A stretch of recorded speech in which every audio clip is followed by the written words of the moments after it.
با سلام خدمت دانشجویان عزیز، امیدوارم هر جا که هستید خوب باشید. توی این قسمت میخوایم به معرفی یوزر اینترفیس نرم افزار ادسین بپردازیم و ببینیم که نرم افزار چه امکاناتی رو به ما میده. وقتی که نرم افزار رو باز میکنید با یه همچین صفحه مواجه میشید. اجزای این صفحه رو میخوایم با هم دیگه بررسی بکنیم. پنجره‌ای که روش قرار دارم پنجره پروسس فلو شیت ویندو هست که این پنجره در واقع برای شبیه سازی بلاک ها و استریم ها مورد استفاده قرار میگیره. سمت چپ اون پنجره اکسپلورینگ وجود داره که کامپوننت لیست ها و خود فلو شیت و لایبرری ها، تمامی آیتم های موجود در اینها رو میتونید بهشون دسترسی پیدا بکنید. این پایین پنجره سیمولیشن مسیج رو داریم که پیام هایی که مربوط به شبیه سازی هست وارد این پنجره میشن. پایین اون مدل لایبرری ها قرار دارن که در واقع بلاک ها و استریم هایی هستن که شما برای شبیه سازی وارد پروسس فلو شیت میکنید و اونها رو میتونید ران بگیرید. همونطور که میبینید تب های مختلفی وجود داره، مثل گس داینامیک، گس CSS، لیکوید و آیون اکسچنج. همینطور این موارد برای کانکشن ها هم وجود داره. شما باید بسته به اینکه تایپ شبیه سازیتون، حالا مدلتون مدل داینامیک هست یا مدل استدی استیت هست و یا هر مدل دیگه ای، یا مثلا دارید با شبیه سازی مایات کار میکنید، از اون تب مربوطه استفاده بکنید، چه برای بلاک ها و چه برای کانکشن ها. به عنوان مثال مثلا من اینجا یک گس پد رو وارد پروسس فلو شیت میکنم. خب همونطور که میبینید اینجا توی بخش فلو شیت یک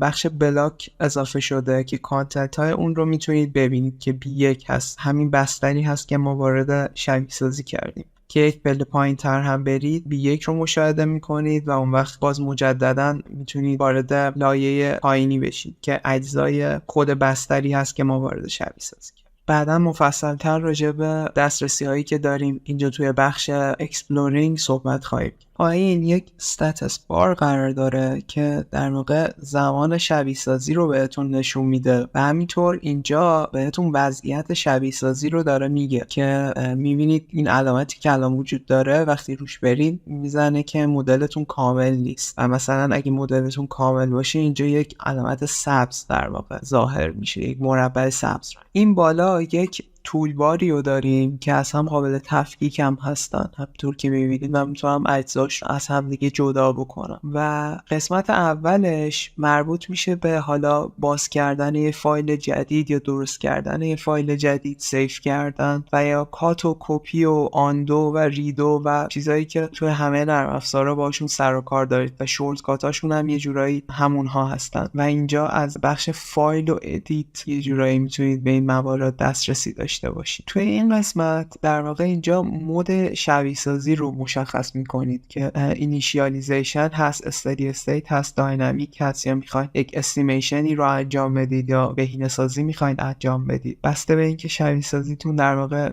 چه کاری رو قراره توی لحظه انجام بده باید روی همون مود قرار بدید. سمت راست اون این دکمه‌ای که وجود داره برای ران گرفتن برنامه هست. یک دکمه استپ وجود داره که این در واقع به اندازه یک گام زمانی شبیه سازی رو میبره جلو و اجرا میکنه. دکمه پاز هست که خب میتونید هر جایی که برنامه قرار داره یک پاز بگیرید و بعدا دوباره بیاین اینجا ران بکنید. مثلا ممکنه وسط شبیه سازی بخواید یک موردی رو بررسی بکنید یا API بکنید توی شبیه سازیتون، میتونید پاز بگیرید و دوباره ران کنید. اینجا دو تا دکمه ریستارت و ریوایند وجود داره که این دکمه ها برای اینه که شبیه سازیتون رو بخواید از این وضعیتی که وجود داره ببرینش به یک حالت قبلی که در واقع از قبل سیف کردیم، که به اونها در واقع اسنپ شات هم میگن. حالا راجع به اونها صحبت میکنیم. بعد اینجا دو تا دکمه هم وجود داره برای ران آپشن و سالور آپشن که تنظیمات ران برنامه و تنظیمات سالور رو میتونید اینجا انجام بدید. و خب تنظیمات سالور هم میبینید که خیلی آپشن های زیادی وجود داره، حالا لینیر سالور، نان لینیر سالور و بحث تولرانس برنامه و اینتگریتورش یا انتگرال گیرش که بعداً حالا راجع به اینها هم صحبت کنیم. حالا بخشایی که اینجا راجع بهشون حرف زدیم و توی این قسمت میتونید مجددا از اینجا هم بهشون دسترسی داشته باشید. و حالا با این سه تا خیلی کاری نداریم. این بخش اوپن اکسپلورر و اسنپ شات ها و تیک اسنپ شات، اینها همین چیزایی هستن که راجبشون صحبت کردیم و از قسمت تولز در واقع میتونید به اینها دسترسی داشته باشید. مثلا اینجا اگه اوپن اکسپلورر بزنید در واقع همین پنجره اکسپلورینگ رو براتون باز میکنه. اینجا اپتیمیزیشن و استیمیشنی که وجود دارن مجددا از تب تولز میتونید بهشون دسترسی داشته باشید که در واقع همون پنجره‌ای هست که حالا وقتی استیمیشن رو میزنید وارد پنجره استیمیت کردن میشید و اپتیمیزیشن هم که شما رو میبره به صفحه بهینه‌سازی. اینجا 4 تا گزینه دیگه وجود داره. نیو فرم که خیلی باهاش کار داری، برای رسم پلات ها و تیبل ها به کار میره و اسکریپت و تسک هم برای کاربردهای این ذره پیشرفته تر هست. از طریق تب ویندو میتونید که یک بخش خاصی از صفحه رو در واقع انتخاب بکنید و مثلا اگه شما گزینه فلوشیت از والپیپر رو بزنید میبینید که فلوشیتتون در واقع کل صفحه رو در بر میگیره، در صورتی که اگر فقط روی تیک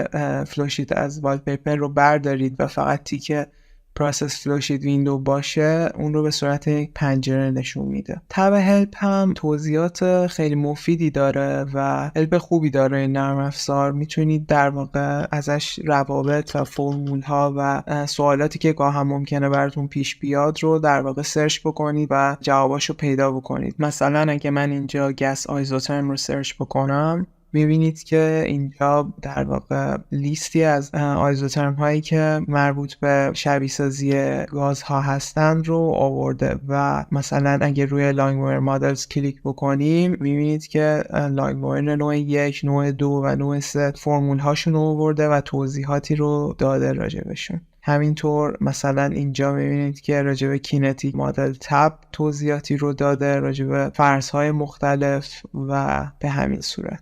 توی تب فایل هم 2 تا گزینه وجود داره که نسبتاً به درد بخور هستن. یکی گزینه تمپلیت و یکی دیمانستریشن. مخصوصا دیمانستریشن خیلی میتونه مفید باشه. مثل خیلی از نرم افزارهای دیگه که سری تمپلیت آماده رو در اختیار شما میذارن، اینجا هم یک سری چینش از پیش آماده شده برای بلاک های مختلف رو آماده کردن. مثلا اگه من اینجا روی سیمپل گس فلوشیت کلیک بکنم میبینید که یک دایرکتوری از من میخواد و اگه اینجا یک اسمی در واقع بهش بدم اینجا میپرسه که میخواین این داکیومنت رو ببندین و من اوکیش میکنم.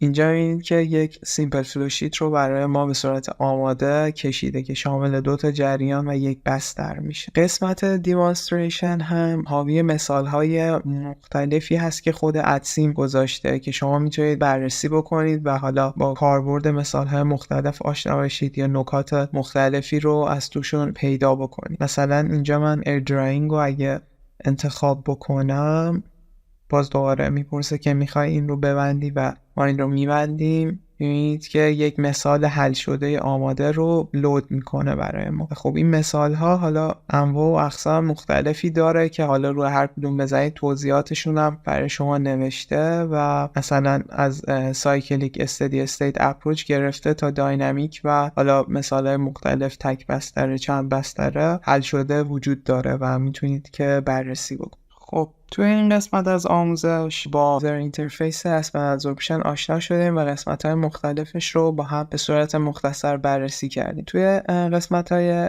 آتی آموزش هر کدوم از این بخش‌ها رو به صورت کاربردی‌تر و وسیع‌تر باشون آشنا میشیم.